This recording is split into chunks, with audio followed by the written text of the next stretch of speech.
Okay, welcome everybody to our weekly Wellness Wednesdays. My name is Katie Cleesby, and I'm the founder of Rexpert. So we are a website where you can find local recreational activities near you. Currently, we're launched in Virginia and Maryland in the DC area.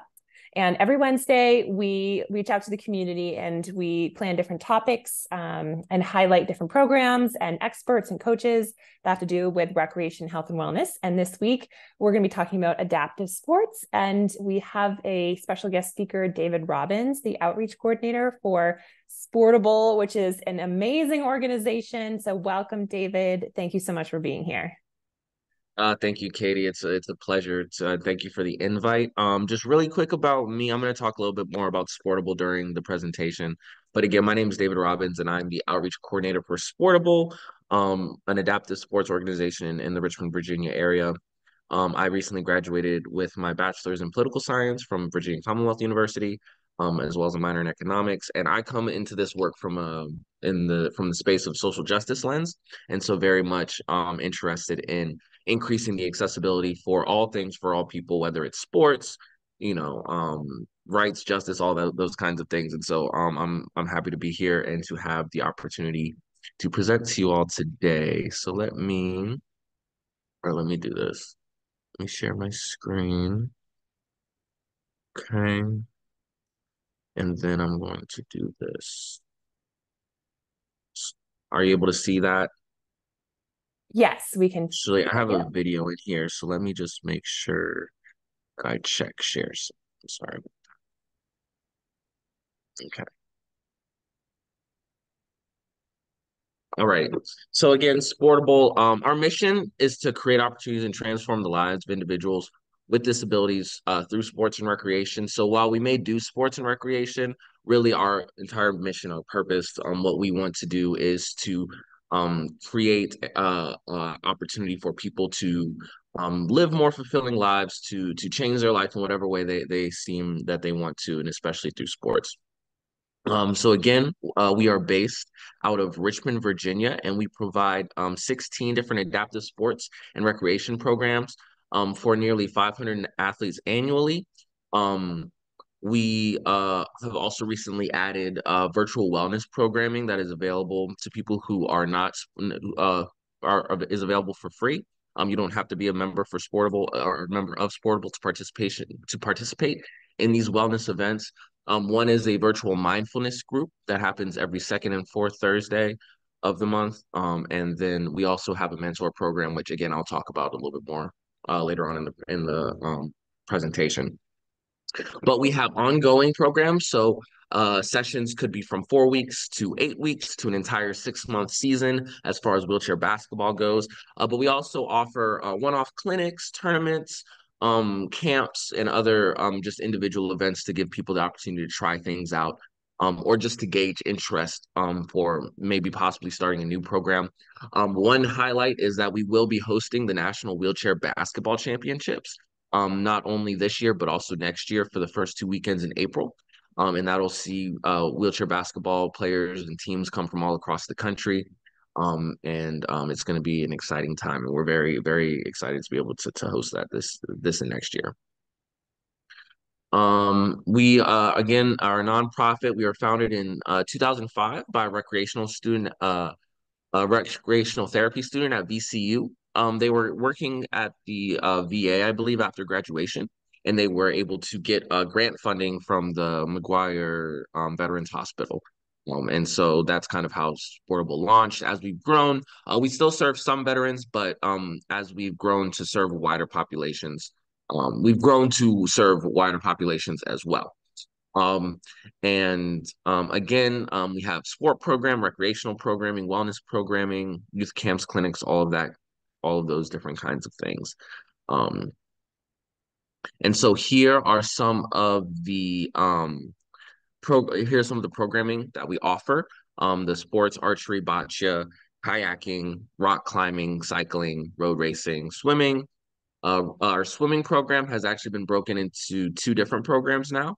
So we have an aquatics program, which is more of which is like therapy swimming in a warm pool. It's circular. It's not like the lap swimming kind of thing. More so for people who might need more support in the water and things like that.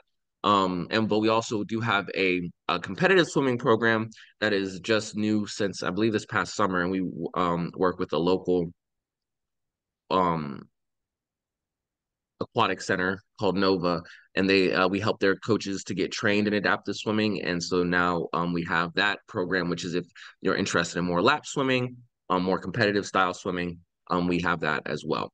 Rowing, power soccer, CP soccer, goalball, pickleball is very inclusive and adaptive. The only rule change is that if you play in a chair, you get an extra bounce. And it's the same thing for wheelchair tennis as well. But we find that pickleball is even more inclusive because of the smaller court, and so you can even be successful in a day chair. It's easier to be successful in a day chair at pickleball rather than in tennis because the court is smaller. However, we still recommend the use of a adaptive sports chair. Wheelchair basketball, wheelchair lacrosse, wheelchair rugby, which was previously called Murder Ball. There is a documentary on it called Murder Ball. And it's very high impact, high intensity sport if you want to check that out. And then, of course, tennis, and then our new Sportable wins or wellness initiatives. And so we offer, again, year-round adaptive sport, recreation, wellness programming. We have all of the equipment that you could need. So we have you can't quite, it's blurry back there, but you can see behind me, we have this is a whole fleet of sport wheelchairs, and this isn't even all of them. I believe some of them are packed away in a van right now. And so we have sports chairs, we have active hands, we have tons of different kinds of adaptive equipment for people to be able to use and to be able to participate. So you don't need to have anything. We also have access to the accessible facility and trained coaches to weekly practices. So this includes coaches with the lived experience. And so we have coaches who live with disabilities, excuse me. And so having that connection is also very important to us, making sure that we're not just making sure that we have people who have the right experience. And we also have expert program staff with experience in adaptive sports that help adapt each sport to meet the athlete's needs. I think of when I think of this, I think of rock climbing. We do this with an organization called Peak Experiences. And I've heard that there hasn't been an individual who's come to rock climbing who we haven't been able to adapt for to be able to get up the wall, whether it's different belay systems in order to, so that way somebody isn't carrying as much weight, or different kinds of harnesses for different kinds of needs. There are all different kinds of adaptations and ways to do sport that we're able to help provide and help to inform people of. And then a range of program levels from beginner to competitive. So whether you want to get to a Paralympic level, or you want to be able to walk around the park with your dog or your daughter, whatever level you want to be at, we're here to support you in that. We have people who we have one athlete I think of named Tara, who says she is violently mediocre at everything, but still loves to participate. But then we also have athlete by the name of Antoine Craig, who just won a bronze medal in the Pan American Games in Chile. And so wherever level you're at, wherever you want to be, we're here to help support you and help you get there. But one of the things that we're finding that is most important that we're able to provide to our um, participants is community, and being able to create a space where especially I find for our youth, like they're not because for a lot of our youth, if they go to school, there a lot of times they might be the only student in a wheelchair at their school, or they might be the only student with their specific disability at their school. And so being able to come together with again people with similar lived experience, and creating that community is something again that is really part of what we're trying to do, but again, it's through the sports. Uh, there we go. Okay, and then our eligibility requirements have changed a little bit. And so we've changed to where we only have ages 5 and up, school age and up, just because the only program that 3 and 4 year olds were really qualified for was the swimming program, and even that was here or there. And so, but when it comes to 3 or 4 year olds, it is um case by case. And so if you have maybe a 3 year old or a 4 year old who is really responsive to instruction and things like that, it's possible. But again, we just set that baseline at school age. And these are some common diagnoses that we see in our programs. Again, we focus on individuals with physical disabilities. I don't know if I said this, but we focus on individuals with physical disabilities and visual impairments. And so these are some of the common diagnoses. We do include traumatic brain injury and stroke as a physical disability, and so those individuals, of course, can join our programs. And these and disabilities can be congenital, or they can be acquired. So they can be born with, or they can be acquired through some type of vet. And so now a little bit more about our programs. So again, wheelchair basketball. Um, this with we partner or we there was a wheelchair basketball team in Richmond called the Rim Riders, and they kind of formed and combined with us in order to form or to they basically are under our umbrella now. And so but that's an amazing program, and I love that program. There's definitely like when I first started over the summer, one of the ones that I went to a lot. And so it's been great to meet the people and to see. But you can see, um, for um, I'll use this as a chance to talk about um the sports chairs, and so you'll see that the wheels are kind of at an angle, and that there are like guards around the bottom, and other and those are all things that are designed so the way the wheels are tilted make the chair more aerodynamic and easier to maneuver. It's like if somebody's day chair is a flip-flop, then the sport chair is a sneaker. It's just more agile and easier to move, and to get around in faster motion. There are no brakes on it. There are anti-tip wheels in the back as well. Um, and again, the guard on the bottom, specifically for basketball chairs, because they basketball is a non-contact sport, but they tend to bump sometimes, and so just to protect the frame and to protect the individuals. Then we also have tennis. And so you'll see for the tennis chair, there is no guard on the bottom because there is absolutely no, there shouldn't be any contact in tennis unless if you're like playing doubles and, there's some chaotic collision or something like that. But that rarely happens. But again, like I said earlier, the only difference in wheelchair tennis and standing tennis is that if you're playing in a wheelchair, you get an extra bounce. And so again, we find this to be very inclusive sport because you can play it sitting, standing. You can have, one person standing, 3 people sitting, or 3 people sitting, or 3 people standing, one person sitting. And so people of all abilities are able to play tennis together, no problem at all. And then I will point out in the top right hand corner, you'll see that normally wheelchair tennis is not played in a power chair. However, it depends. And this specifically is a Strike Force power chair, and I'll talk about that more when I talk about power soccer. But that is a specific kind of power chair for adaptive sports as well. Again, rugby, also known as murder ball or previously known as murder ball, is a very high contact adaptive sport. You'll see the 2 different kinds of chairs right here. So you'll have you'll see on the left hand side is more of an offensive chair. And so it's a little bit like there isn't as much sticking out on the front, and it's more and it's got more of a flat side. On the right hand side, you'll see it kind of has a bucket. That is more of a defensive chair, because it will help just do stops, and it gets more in the way and different things like that. But again, rugby, full contact.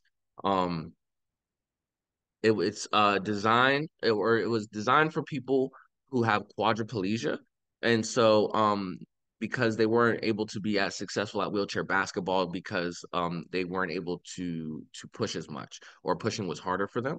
And so murder or rugby was created in order to to create a sport for people with quadriplegia. And so it's kind of a mix between rugby, handball, um, and so it doesn't really look like rugby, but it's really high contact, really fun. Definitely suggest you should check it out if possible. And rugby, it is played so depending on a person's ability level, there are different classifications or different points. I want to say there are high points and low points. And a rugby team is only allowed a certain amount of points on a team. It's the same with wheelchair basketball as well, actually, where so that way you don't have, for example, a bunch of like a whole team of below knee amputees who might have a lot of core strength and upper body strength and things like that. You have to have the points on the team have to balance so that way you're creating again a more equal and inclusive space for everybody. But for rugby, the high point players tend to be offensive, I believe, because they tend to have more core strength and upper body strength. And then low point players tend to be defensive because they're able to get in the way, stop the ball, and be more impactful on that side of the court. Lacrosse is a newer adaptive sport, but and it's usually and it's played on like in like a roller rink or that kind of thing, because it needs the wall because of the ball.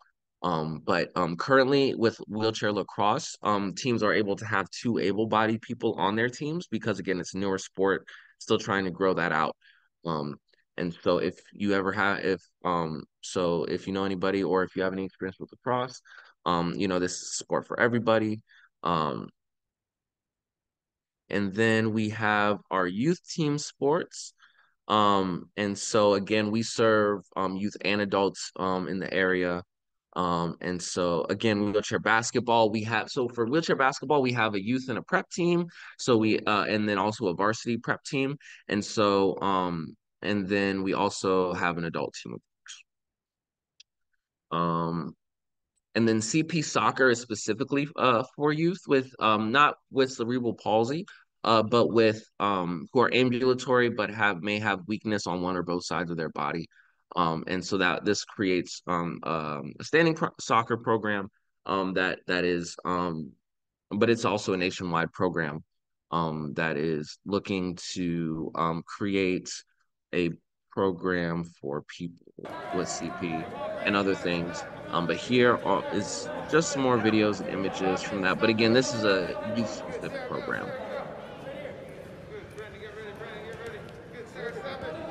Nice, well done, Sarah.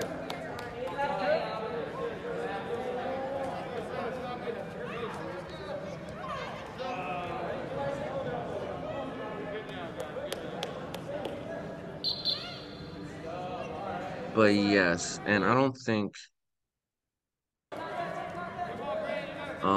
our coach, we don't have a picture of him on here, but Nick Creasy, he is a former I want to say that he played at the Paralympic soccer level as well. So again, just making sure or just having coaches with that lived experience throughout the program.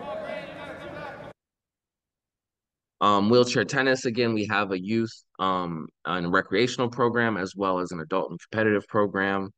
Every year we also host a tennis tournament, the River City Slam, that brings people from all across the nation for a weekend to duke it out in the tennis matches. My first weekend actually, this past summer was the tennis tournament, and so I got to experience that firsthand, and it was an amazing event. And I'm very excited for it next year as well. Power soccer, again, talking about those strike force chairs I was speaking about earlier. This is an adaptive sport that is played in power chairs. As you can see, the ball is a bit bigger and they have these guards in front. The guards and the size of the ball are to be able to push the ball, but also so the ball doesn't like roll under and get stuck under the chair. Um and so you have so we can put these plastic and or metal guards on the front of a person's day chair. Their normal day power chair, but there are also again these strike force chairs, which if you want to be compete if you want to be competitive at power soccer, the strike force chairs are really necessary because they're faster. Well, you can control the speed, but they're a bit more agile, and of course, they're made for sport. Sadly, Sportable, we currently use these plastic and metal things that you can just attach to people's chairs because we're still working on getting grant funding for an entire fleet of strike force chairs because we don't want to just buy a few here and there and say, oh, Timmy gets a strike force chair today, but Johnny doesn't. And so uh so we want to be able to buy an entire fleet. However, we have been able to help athletes through the Challenged Athlete Foundation receive their own strike force chairs. And so we do have some participants who have a strike force chair, but we as an organization do not. And then some individual sports and recreation. So we have wheelchair racing, which is some people may look at these racing chairs and think it's some type of tricycle or a recumbent bike or something like that, but it's not. It's completely push power. And so we have athletes who train for the Monument Avenue 10K and other 5K races during the season. Half marathons and things like that. Just this past year, I believe we had 3 athletes do the half marathon, and I want to say six to eight do the 10K. And so this is done at the Capitol Trail. We also actually recently had somebody, or I'm sorry, that was cycling. So let me save that for a second. But with wheelchair racing, really great program. We have volunteers who will run with beside athletes, and things like that. Again, running the same program. This is also for individuals who are blind and visually impaired. So they would this actually on the right here. This is a picture of Antoine Craig, who just recently medaled in Chile. But individuals who are blind or visually impaired will have a guide runner with them, and they'll have like a string or something. So they've trained with this person so they know how the different movements feel and things like that. But with if you're running as a blind or visually impaired person in the race, the actual athlete has to finish first, not the guide. And so being able to figure that out as well is kind of strategic. um Sorry, I'm just seeing these chats, just making sure there are no questions. Awesome. And so then we also have a rowing and or erging program. And so when it's cold outside, it changes to erging, which is just like gym machine kind of rowing thing. Oh, you actually see a picture of it right here on the right. And so when it like right now we have erging going on because it's cold outside, so we don't want to have people on the water. But then when summertime comes, where we here in Richmond are right on the James River, and so we love to get out and go rowing. There are different adaptations that are available for this as well.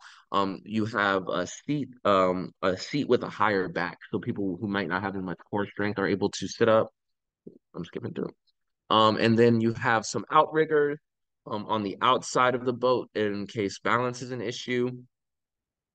Um, and then there are also different kinds of adaptations to the oar that we can make, or the row, so that way if you don't have the most grip strength, you can stay on that. You can have a grip on that oar without it also like being tied or taped to your hand. It's like a quick release slide thing. So that way there's you're still able to get out of that if you tip over or anything like that, but it's still you're able to participate. And again, cycling, we have a competitive and a recreational program. So you'll see on the top right, there's a young lady using a hand cycle, and so that's kind of like the beginner version of cycling. And so or if you're paralyzed from the waist down, or don't have if you have weakness in your legs, or you have an amputation in one of your legs, you're able to use a hand cycle, which is like a synchronous motion that will get you moving. And that's great. But then we also have actually a picture on the bottom right. That is a picture of a hand cycle. That is Bill Ramsey, one of our athletes, and that's a more competitive view of a hand cycle. As you can see, he's low to the ground. His legs are out like he is, like they're on a pedal, but they're just resting there. And then he is hand cycling that. We also have in the middle here a picture of a recumbent bike, something you might also call it a tricycle.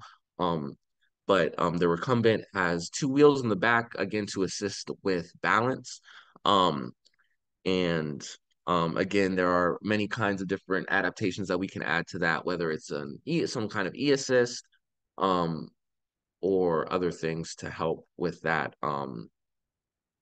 process. But again, competitive and recreational programs, whether you want to be a racer or you want to just, bike the Capitol Trail, either way. And we actually recently had one of our athletes, Ricky Jones, who I want to say he biked 70 to 80 miles on the Capitol Trail. And so again, whatever level you want to be at, we would love to help support that.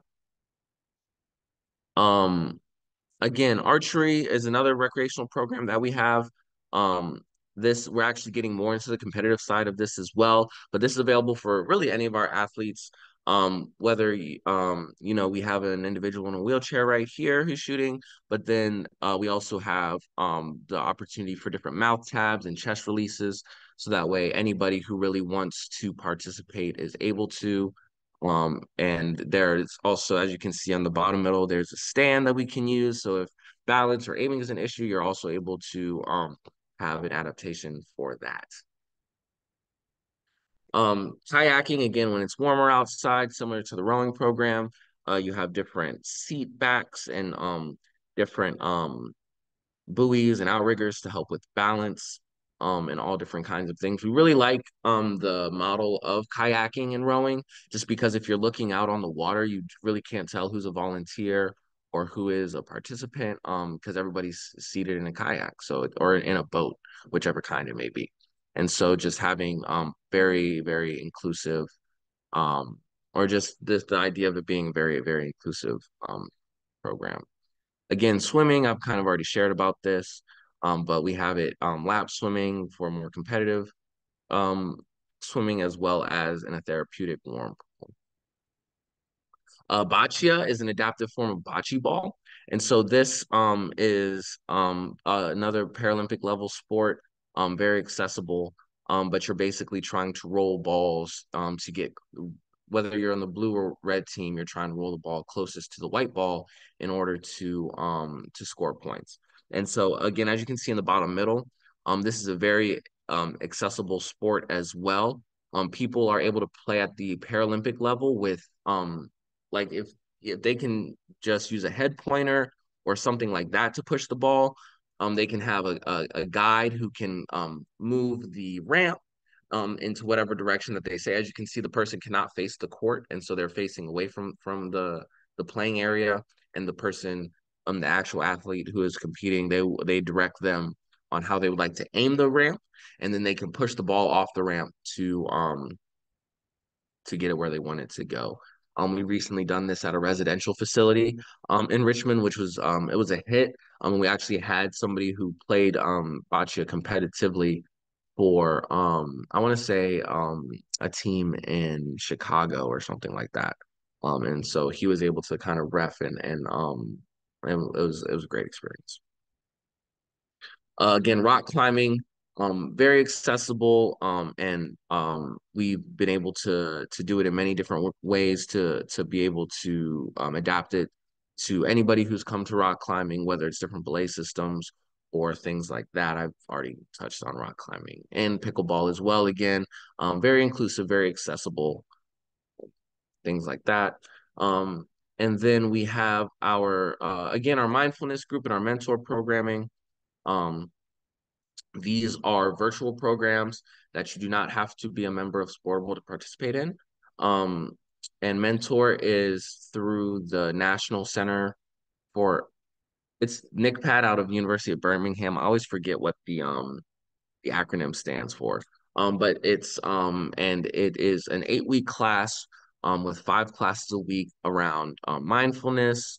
There are 2 fitness classes, a nutrition class, as well as on Friday there's a class that kind of links people with resources in their community, as well as each other just socially.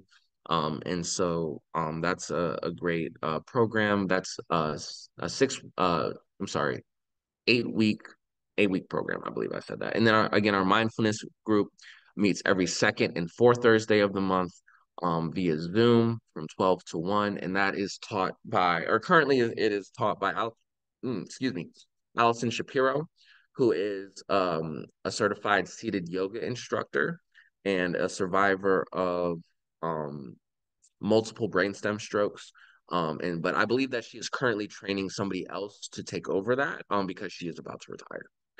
Very well deserved. And so, but the mindfulness group is great. Very, very um peaceful way to have lunch on Thursday. And so it's really, really good time. And then also the picture on the bottom right is a photo from one of our squad events. And so these are kind of like the one-off social events that I was talking about earlier, where we'll bring athletes like this one. It was like a walk and roll in Lewis Ginter Botanical Garden. We've also had like a game night for our teenage athletes. Um, we're doing also yeah, but different things like that. I'm blanking on specific examples of different squad events. But again, not only are we about the sports and the recreation and about being competitive, but also about building community and trying to create social connection within our participants. And then again, youth summer camps and clinics. So we'll have just like your general youth camp, but we'll also have like a summer camp kind of thing. I think you'll see a picture in the top. The top left is from that. But then we'll also have like sports specific camps. And so we'll have like a wheelchair basketball camp as well, sometimes and then different clinics. I know we did specifically a women's wheelchair basketball clinic because we're looking at the possibility of having a women's wheelchair basketball team. Currently, we just have mixed adults, youth, and varsity. And again, while we may do sports and recreation, it's really about creating community and the social connection and being able to help people find a community of people who really have the same lived experiences and can understand better their life and what they've been through. Here's a picture of Nick Creasy, who I was talking about earlier. On the right here, again, former Paralympic soccer player in his own right. In the middle, Coach Jesse has coached our power soccer program. And I like to share this story because you see this guy right here, Jack Rodolfi. He's been participating in our programs for years now since he was a little kid. And but one day he was at power soccer practice and he saw Coach Jesse getting into their car. And he was like, Coach Jesse, you drive. And Coach Jesse was like, yeah, of course I drive. And so that opened his eyes to the possibility that even being in a wheelchair that he can that he could get a license and he could drive. And currently, Jack is actually one of our athlete ambassadors who helps with a lot of our outreach events, as well as a full-time student at VCU getting his degree in mechanical engineering. And so we just love to see the growth and the expansion and um, the ability to see what's possible. Because sometimes if you don't see it, you don't even realize that it could be a thing. And then over here on the top left, we have Coach B, Coach Brandon, Coach Brandon Rush. He's played with the Charlottesville Cardinals for a long time, but he helps to coach our youth wheelchair basketball team as well as Durante here um, down below that. And so again, just people not only with experience in the sport, but also with the lived experience of having a disability. And so whether you are a person with disabilities or somebody with disabilities, there are ways for you to get involved. If you're local to the area, you can refer them to us to be an athlete, or you can volunteer your own time to participate and to help people with disabilities participate in sports. Of course, we're a nonprofit. Most of our funding comes through philanthropic means, but we're looking to expand that to be more sustainable through grants and things like that. However, you can always give your money, give your time, and then just any chance possible to tell people about Sportable, and not just Sportable, but adaptive sports. There are opportunities across the country for adaptive sports. If there is an organization called Move United, which has a directory. If you're not in the Richmond area, then you can go to Move United.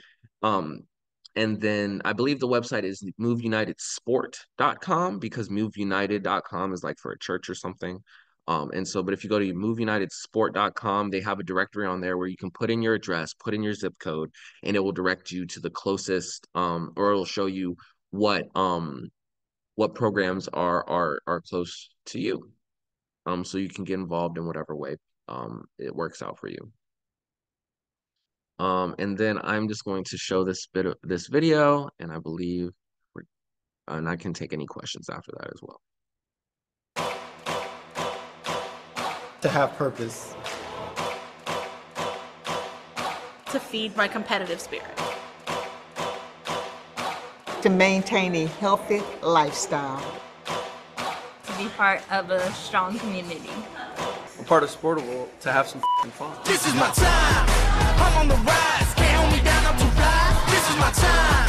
Ready to shine. Brighter than all of the lights. Cause when it's game time, seconds away and the game's on the line. There ain't no doubt in my mind. Beating the buzzer like, this is my time. This is my moment. You better bet that I'm on it. Ready and set, I'ma own it.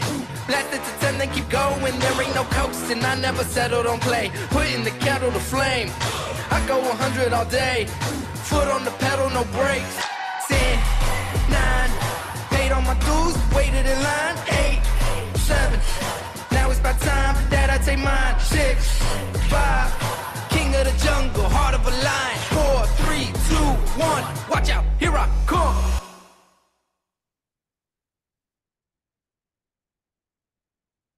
It'll let me go to the next. Nope, it's gonna want to play. And then, oh, well, that's all I got. Anyway, so, are there any questions, comments, anything anybody would like to share in general? Hi, my name is Marina. I live in UK in London, and I'm tetraplegic. So it's really cool to see what's happening in States with sport development. I'm actually recently got into professional hand cycling, and I can see how important it is to really connect with the community and see what everyone is doing and how they're doing this. And it really, really helps so much. I'm so like, and I saw that I know about adaptive sports, some stuff, but like apparently, I mean, some of the sports you showed today, I had no clue about before. So it's really awesome that this all is happening. So yeah, it's yeah, I just wanted to say thank you. It was really, for me, it was really interesting because I've been injured for 3 years, so it's all really new for me, and it's really, really interesting to see how it's all being developed. There are definitely similar things in UK, but nobody's doing like you are doing when you can try basically every sport. So unfortunately it's always really difficult to find to find like some option how to try a sport. So it's it's just a bit more effort, Yeah. let's say. So yeah. But Yeah, no, you even said that, yeah. no, sorry, I didn't mean to cut you off. Sorry, I was just saying that like you mentioned that you are a not for profit and kind of mainly uh, grow through the funds, governmental grants, and so I suppose well, looks like it's a bit more support in states for adaptive sports, which yeah.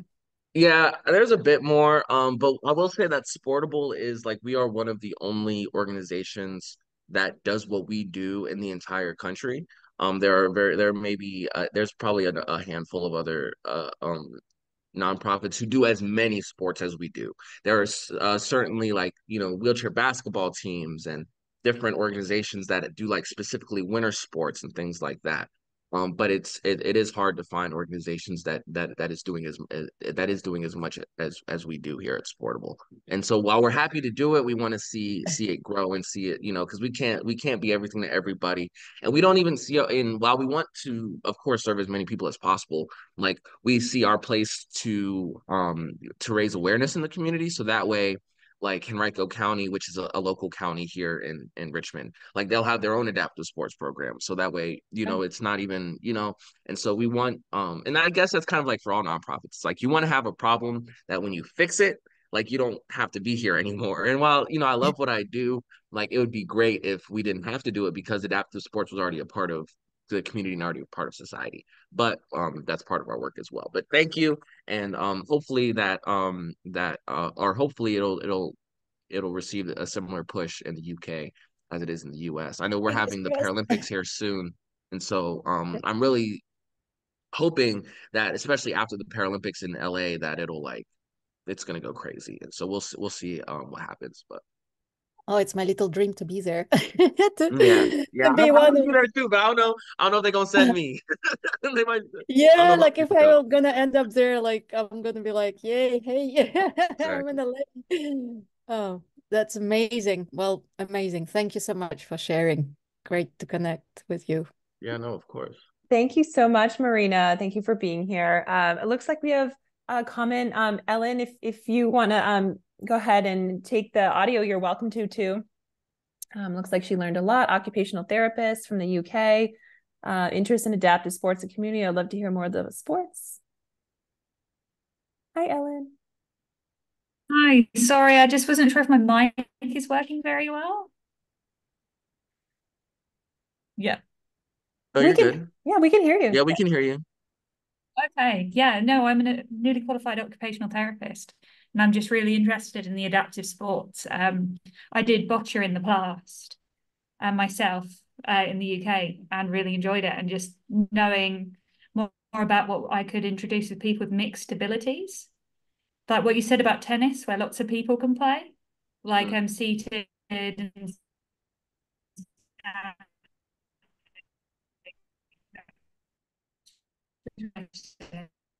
like I wondered if there are other sports that you can abilities compete.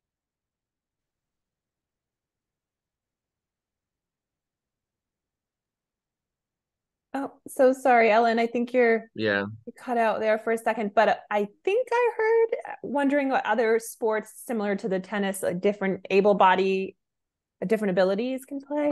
I think that's the question. Yeah. And so so as far as different sports for mixed that go well for mixed ability, so tennis and pickleball are two big ones again, because you can be sitting and or standing playing however many people it is. Boccia, I think that you said previously, is another good example. Oop, it looks like she cut out. Um, oh, there we go. Hello, sorry about that, Alan. But yeah, so I would say tennis, pickleball, definitely for sure, are both very good mixed ability. And when you say mixed abilities, are you saying people that can play with and without disabilities? Or are you saying like also people who might have intellectual and developmental disabilities?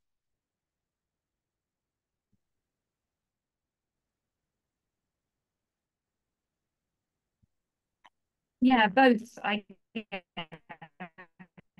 Okay. Um, and so yeah, I would say definitely like tennis and pickleball and boccia are big ones for sure. Um,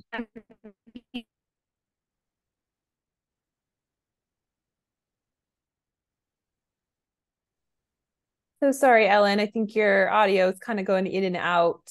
I was trying to mute you for a second there, but it doesn't seem to be. yeah, it might help if you turn off your video, because sometimes if you turn off the Mm. video, it doesn't use as much bandwidth, and we can still hear your audio.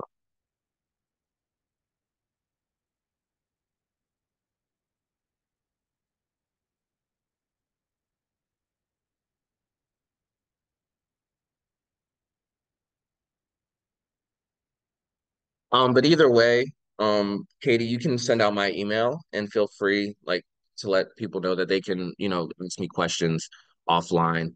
And I'd love to connect with people who are looking for more information.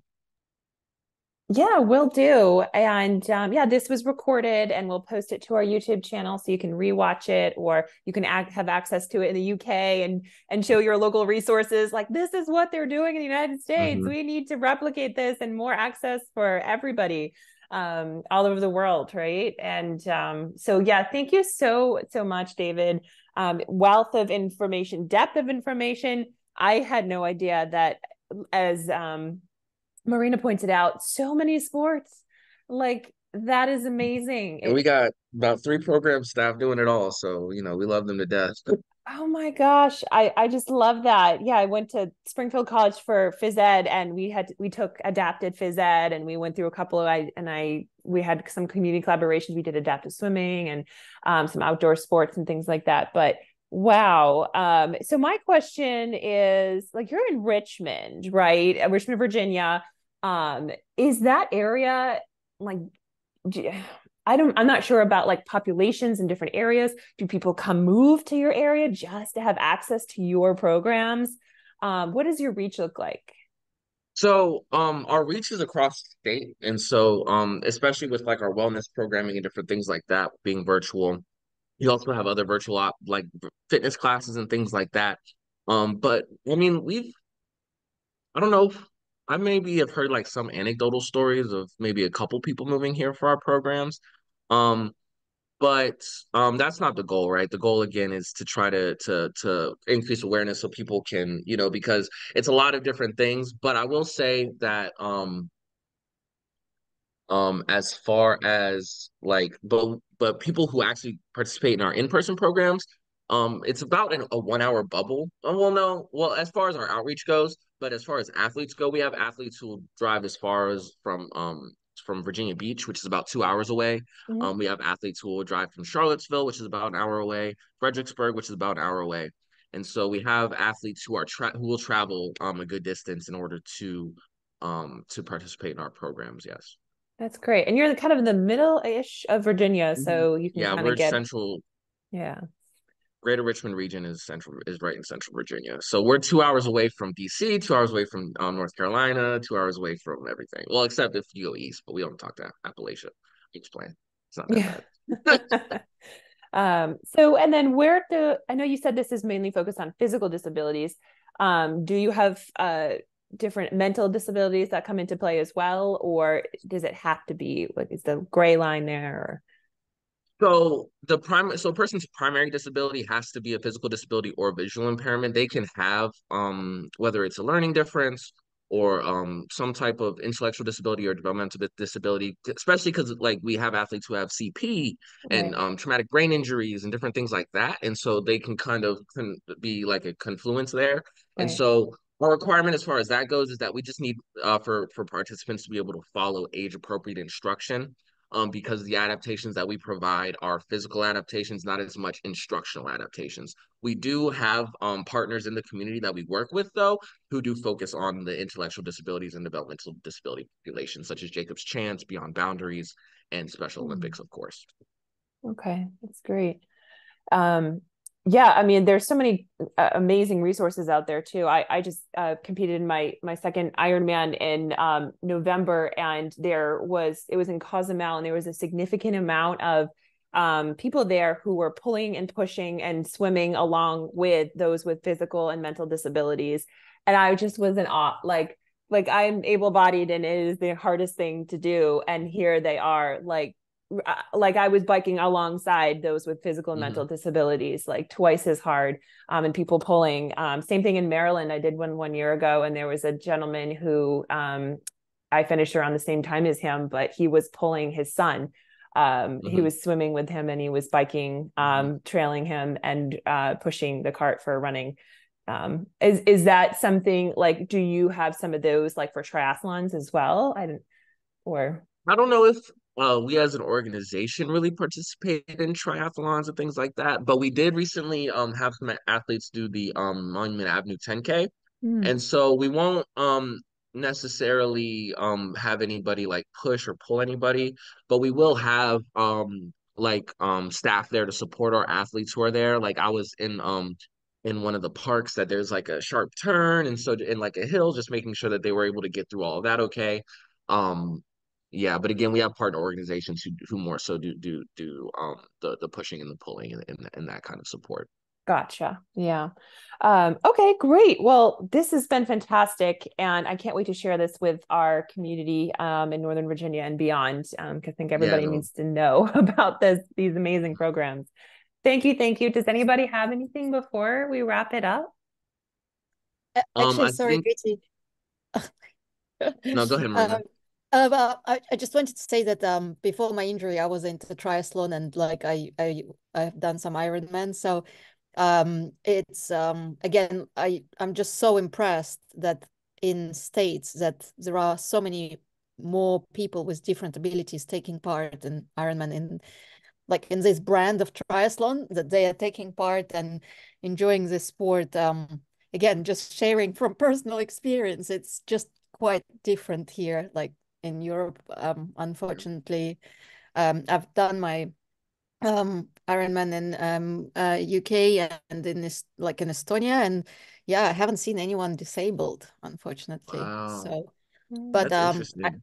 yeah, but I work with a charity in UK called Arctic One. So they are like CAF, like calf grants, but like they're tiny. They're not as big. They're like really, really tiny. And they do those adaptive like triathlons. They just started it maybe 3, 4 years ago on a small scale, but like giving an opportunity for like children, teenagers and adults to try triathlon. Mm, And it's unfortunately it's the only charity really doing this, in this wow. sense, and giving some small grants. Like last year, they helped me with 600 pounds, like $700 with like a bit of my hand bike. So they give some grants as well, but like really, yeah, we're not talking this big scale as like you guys have it there. So yeah, just Yeah, really cool everything's that you're everything has to start small. We were yeah, originally yeah, two exactly. people and a little off. Well, I don't even probably didn't even have an office. Now 12 full-time staff, and we're still pretty small. But definitely growing. So Yeah. yeah. Awesome. Cool. But no, again, thank y'all for your time. Thanks for Mhm. for watching and yeah, just continue to spread awareness about adaptive sports. Thank you. Thank you so much, Dave.